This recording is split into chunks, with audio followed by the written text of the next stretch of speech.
Papo Federal, o programa do Instituto Federal do Piauí com a comunidade por meio da rádio Cerrado FM 92.1. Igor Freitas, que horas são? Agora são 8h.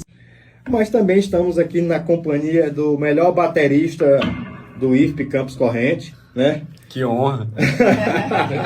De todos os tempos, né?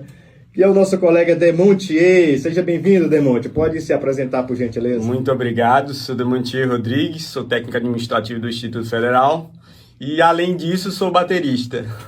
Muito bem. Vamos começar? Igor, gostaria de passar a palavra para você, para iniciar aqui a pergunta para os nossos entrevistados. Maravilha. Já vou começar aqui causando polêmica, né? Porque a gente está aqui para polemizar também. Afinal de contas, a gente está tendo aqui dois mestres aí da música, só que um com uma proposta mais erudita, né, professor? E o outro com uma proposta mais popular. Então, assim, a gente percebe muito uma divergência, talvez, ou uma dificuldade, muitas vezes, em a gente conciliar os dois estilos, né? E aí, para início de conversa, eu queria um pouquinho também sobre essa experiência com a música popular, como é que ela surgiu também, assim, na sua vida, a sua experiência. Conta um pouquinho pra gente. Então, eu passei a tocar bateria a partir dos 9 anos de idade e inicialmente instigado por esse som popular, né? Bandas de rock nacional, né? Que é sempre como a gente começa, né? Em relação a esse comparativo, eu acho que é melhor a gente deixar de lado, né? Porque música é música. Música é música. Só que tem nichos, né? A música popular vai agradar um certo público e a música erudita um certo público, mas nenhum é menor do que a outra. Perfeito, muito bem colocado. E aí eu já vou botar mais uma pitada de polêmica aqui, professor Gildes, né? Porque música é música, mas afinal de contas, qual o conceito de música? Se a gente pegar o conceito mais clássico de música, né, a gente poderia falar que música é a arte de combinar os sons de maneira inteligente, ou seja... Frustrante, né? Porque a gente, quando inicia a carreira musical, sempre tem aquele sonho de viver da música.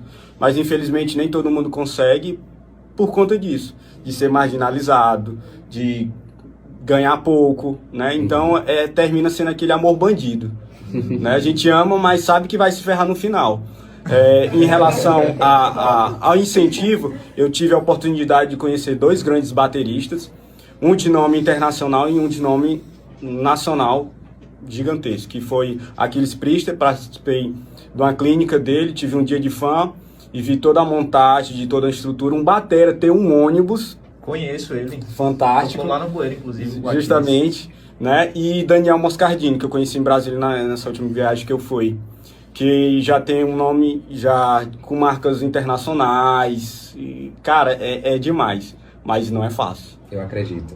Outra coisa... Demonte, nos conte aí sobre bateria. Quais são os instrumentos que compõem uma bateria completa, vamos dizer assim? Basicamente, a bateria é um instrumento percussivo que surgiu na África, né? E foi propagado para todo mundo, que teve maior propagação nos Estados Unidos.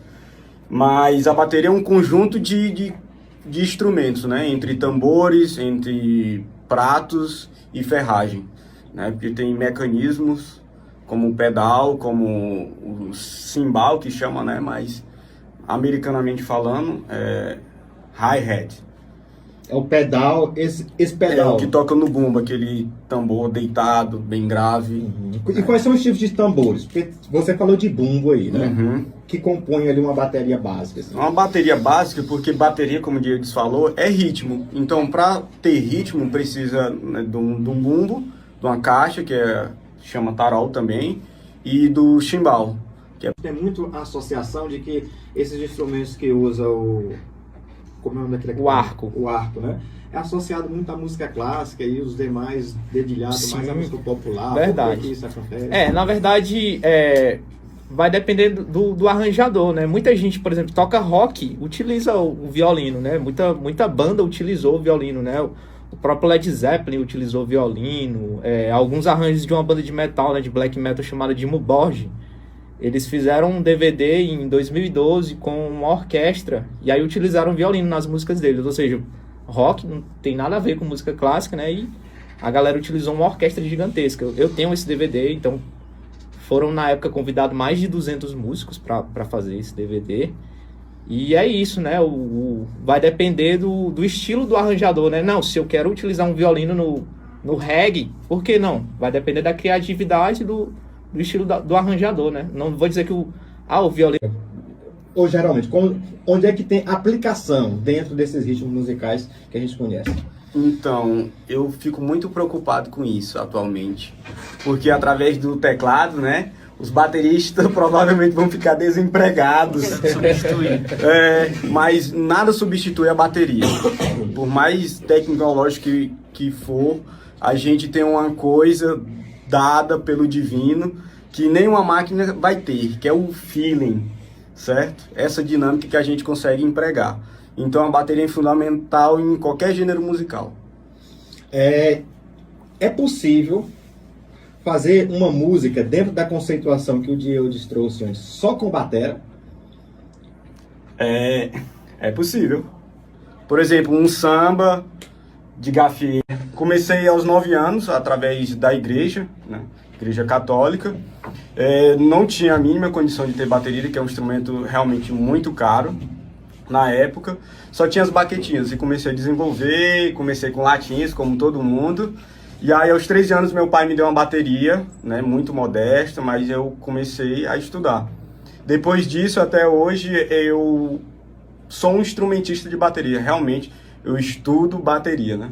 Faz parte do meu DNA atualmente.